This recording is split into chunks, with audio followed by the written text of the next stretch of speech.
Et surtout, il entraîne une lenteur assez importante. Voilà. Donc souvent, l'écriture peut être grossière et illisible, mais la lenteur va aussi fortement pénaliser. Voilà. Donc souvent, les parents, ils me le disent, hein, ce qui est catastrophique, c'est qu'il a pas ses cours en entier, donc il ne peut pas réviser, il ne parvient pas à se relire.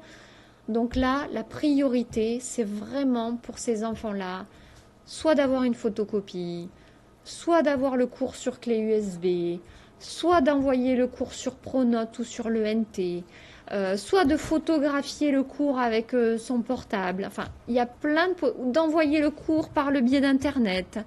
Voilà, il y a plein de possibilités. Maintenant, il faut les mettre en place. Il faut dialoguer avec les enseignants pour savoir trouver la meilleure solution. Mais c'est vrai que c'est pas convenable d'entendre que l'enfant n'a pas pu réviser parce que il lui manquait des cours et parce que tout simplement son écriture était illisible. Pour les parents, faire la course le soir chez les voisins ou chez les copains pour récupérer les cours, c'est presque insoutenable.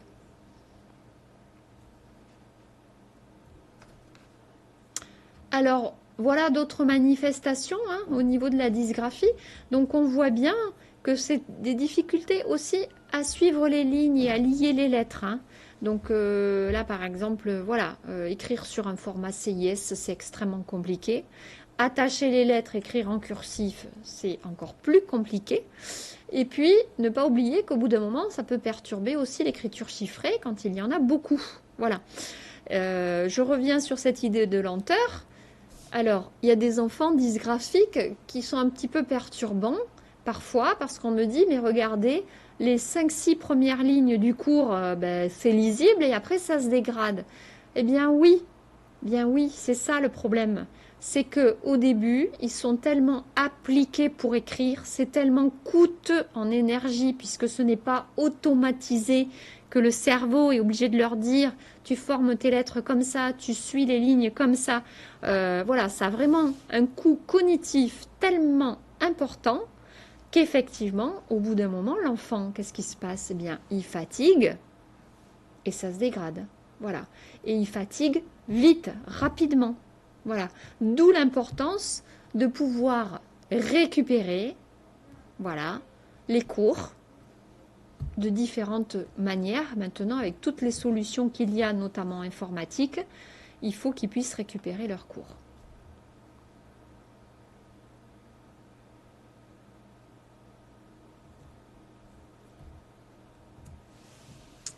Oui, alors en même temps, je suis en train de lire la question. C'est l'enfant qui refuse les aides. Comment faire dans ce cas-là pour qu'il accepte l'aide? Il est en CM1, les parents ont toujours refusé de le faire tester depuis la maternelle. Alors, je vais être un peu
et puis aux enseignants quand ils souhaitent l'utiliser. Alors désolée si je ne peux pas répondre à tout le monde en même temps, hein. Je lis vraiment vos questions au fur et à mesure, mais il y aura le temps d'échange après. Voilà. Alors je vais enchaîner. Maintenant, je vais vous parler du trouble déficitaire de l'attention avec ou sans hyperactivité. Alors, ce trouble-là, eh bien c'est le seul qui n'a pas changé au niveau de la nomenclature médicale. On appelait ça avant le trouble déficitaire de l'attention. Eh bien, on l'appelle toujours trouble déficitaire de l'attention avec ou sans hyperactivité. Il n'a pas évolué puisque on n'était pas dans la terminologie de 10. Voilà. Donc, on est bien sur un trouble. Donc, on est bien aussi sur un trouble neurodéveloppemental. Le plus important, c'est de savoir qu'il y en a qui manifestent ce trouble par de l'hyperactivité, mais il y en a qui le manifestent sans hyperactivité. Voilà. Alors, il y a des anomalies au niveau du comportement. Donc, on va retrouver des difficultés d'inattention. On va voir des enfants sur le versant plutôt impulsif, plutôt hyperactif. Ces manifestations, il faut qu'elles se manifestent pour poser le diagnostic aussi bien à l'école qu'à la maison, que chez l'orthophoniste, par exemple, en rééducation. C'est-à-dire que ce trouble-là, il est permanent. D'accord? Ça, c'est très important. On est aussi sur des manifestations excessives. Je me permets de le dire, ce terme d'excessif, parce qu'à un moment, vous avez peut-être entendu parler de ça, c'est à la mode de dire que cet enfant il est hyperactif. On voyait des hyperactifs partout, hein. Grosso modo, on allait dans une salle d'attente, le premier enfant qui bougeait, qui avait le malheur de se lever, ça y est, il était hyperactif.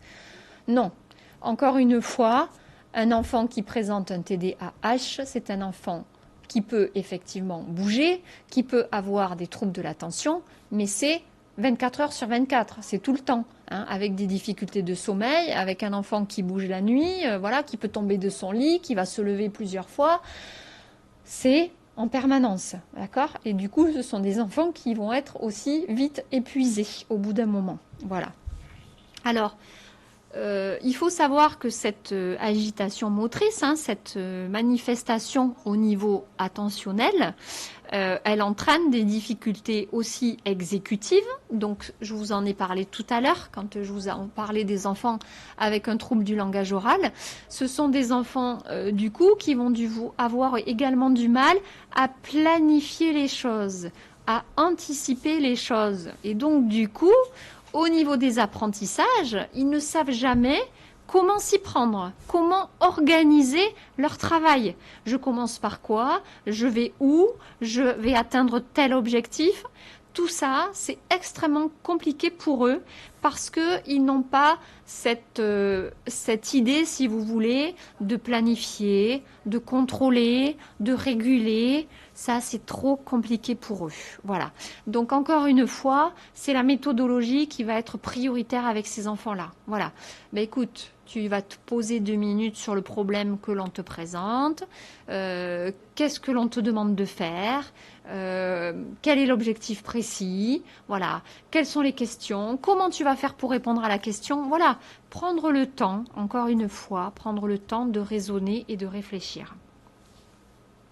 Alors, les difficultés aussi attentionnelles empêchent les enfants de sélectionner les informations importantes. Voilà. Et quand on est en classe, même en tant qu'adulte, pour ceux qui m'écoutent ce matin, vous sélectionnez les informations qui vous semblent importantes, voilà, qui pour vous vont être essentielles pour plus tard accompagner les enfants. Quand on a des difficultés attentionnelles, on ne sait pas faire ça. C'est extrêmement difficile. Voilà.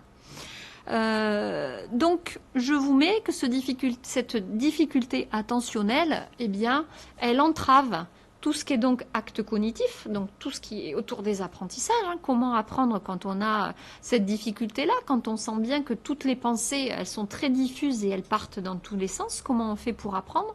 Comment on fait pour prendre des informations? Comment on fait pour les traiter? Et comment on fait surtout pour élaborer une réponse?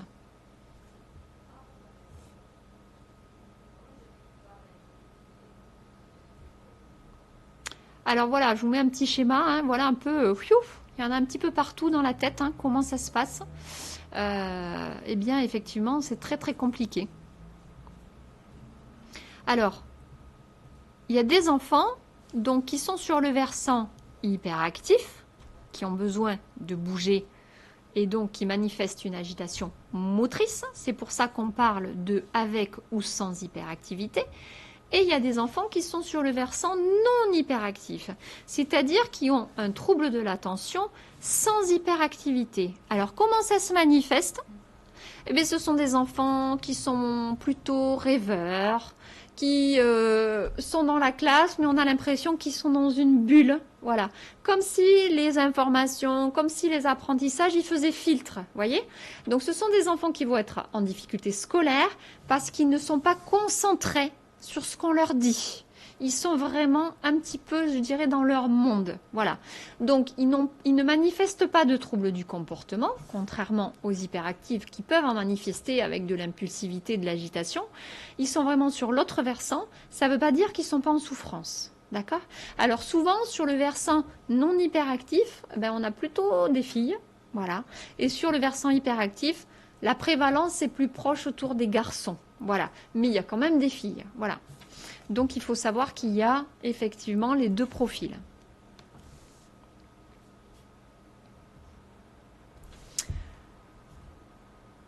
Alors, on va parler du trouble spécifique du langage écrit, anciennement dyslexie.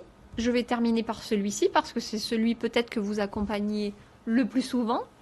Alors, donc, je pense que vous connaissez plus ou moins. C'est un trouble spécifique, donc il est aussi isolé. Il est aussi par un diagnostic par exclusion.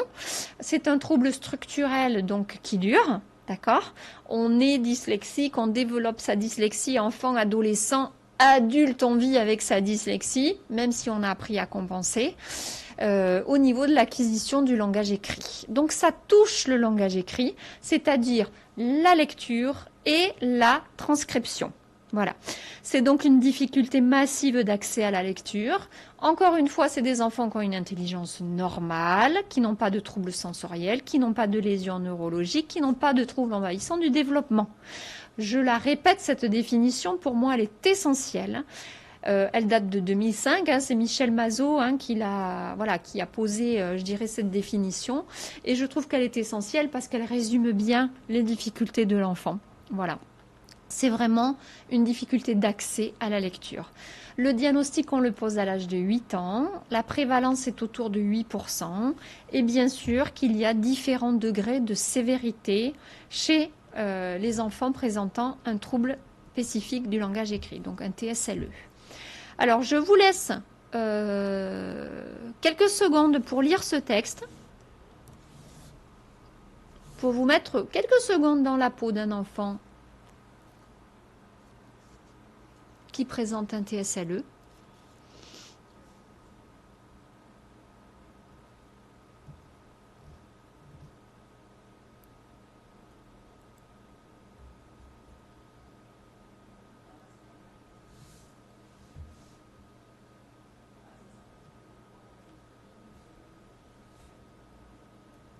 Alors, voilà ce que ça donne dans la traduction.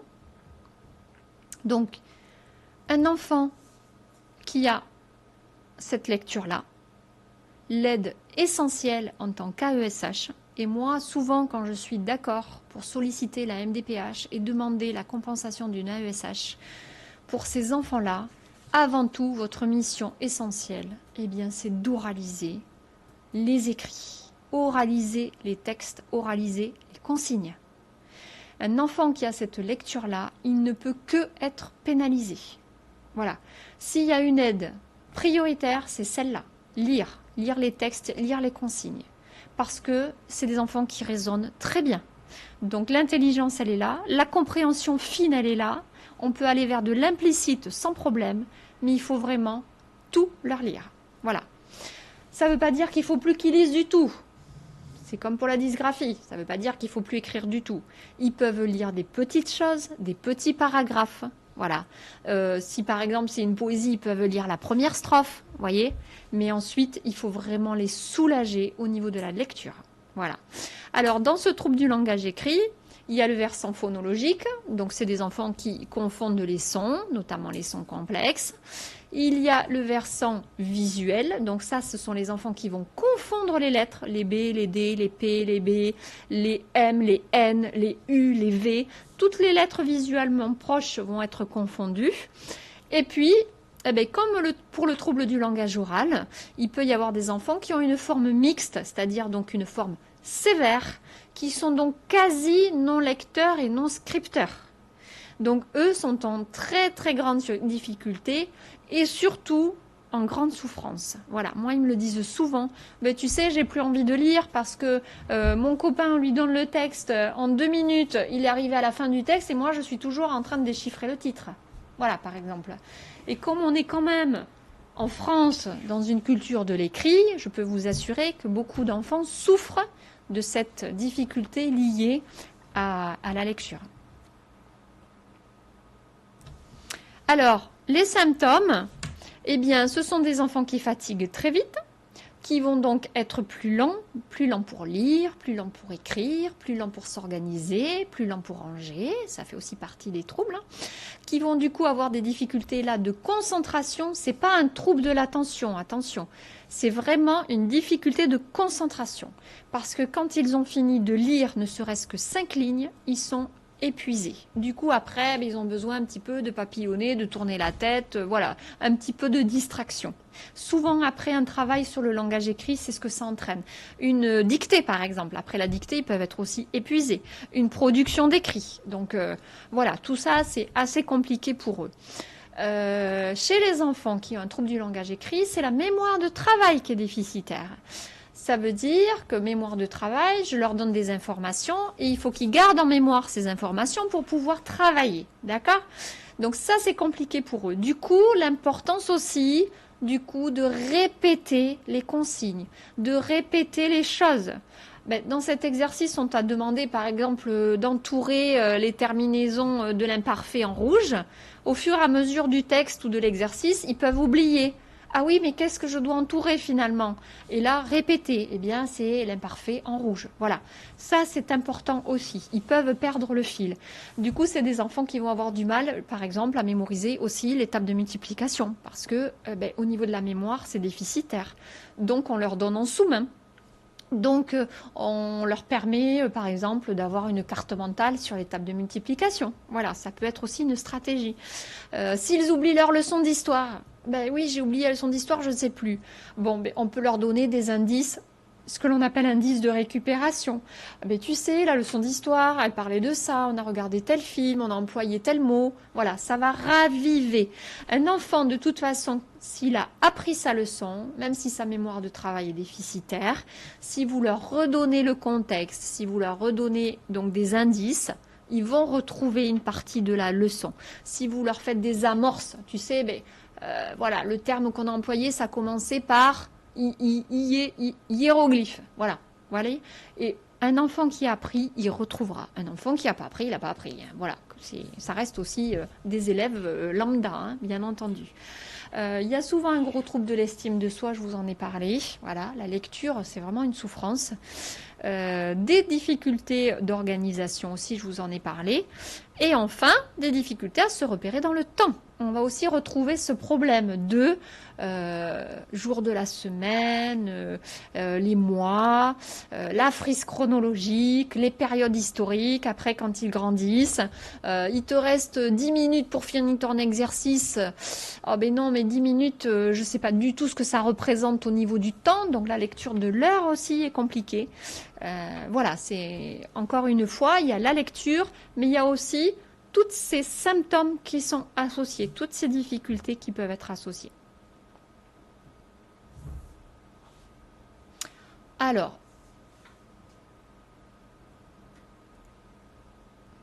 donc moi, je vous ai présenté un petit peu l'essentiel des troubles. J'ai peut-être fini un petit peu avant, mais du coup, ça va nous permettre d'échanger parce que il y a beaucoup de questions. Alors, j'ai essayé de répondre. Alors, si on reprend